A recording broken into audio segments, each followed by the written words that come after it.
Hi hello నమస్తే. నేను మీ PS. Welcome to PS విద్యా సాధన.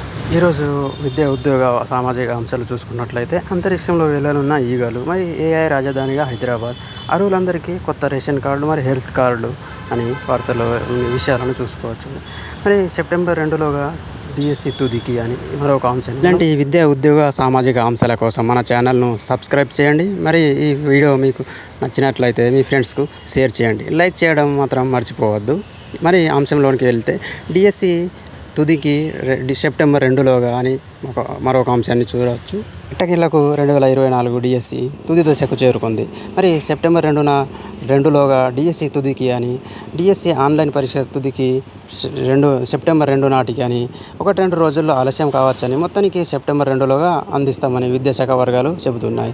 ఆ తర్వాత డిఎస్సి మార్కులు, టెట్ మార్కులు కలిపి జిల్లాల వారీగా ర్యాంకుల లిస్టు విడుదల చేస్తామని, తదనంతరం రిజర్వేషన్ల ప్రకారం 1:3 నిష్పత్తిలో మెరిట్ జాబితా వెల్లడిస్తామని, డిఈఓల ధృవపత్రాల పరిశీలన అనంతరం మెరిట్ ఉన్నవారికి నియామక పత్రాలు అందజేస్తామని విద్యాశాఖ వారు తెలియజేశారు. మరి క్రీడా కోటా కింద దరఖాస్తు చేసిన వారు సెప్టెంబర్ 2లోగా జాతీయ, అంతర్జాతీయ క్రీడల్లో పాల్గొన్న ఆధారాలతో కూడిన పత్రాలు అప్లోడ్ చేయాలని పాఠశాల విద్యాశాఖ తెలిపింది.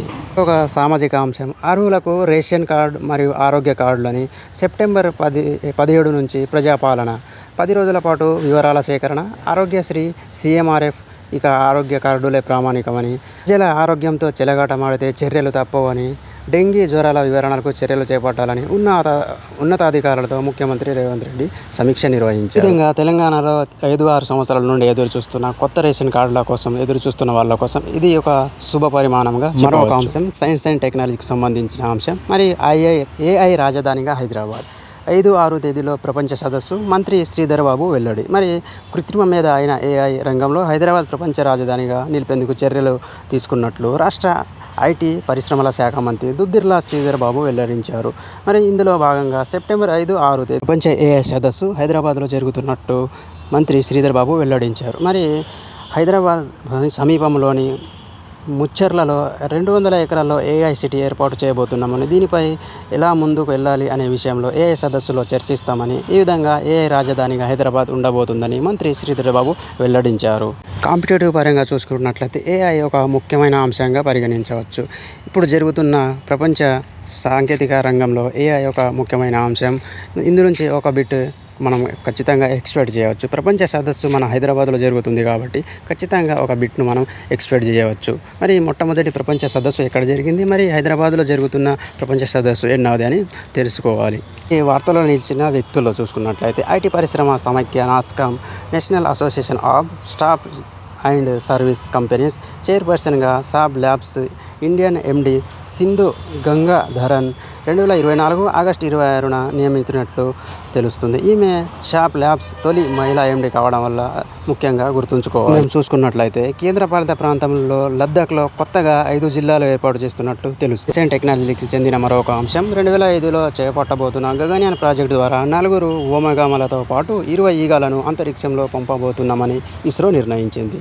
డ్రసోఫిలియా మరి మోలనోగాస్కర్ ఈ జాతికి చెందిన 10 ఆడ 10 మగ ఈగలు గగన్యాన్లో ప్రయాణిస్తాయని, అంతరిక్షంలో వెళ్ళినప్పుడు వ్యోమగాముల ఆరోగ్యంలో వచ్చే మార్పులను మరింత సునిశ్చితంగా పరిశీలించేందుకు ఇస్రో ఈ నిర్ణయం తీసుకుంది.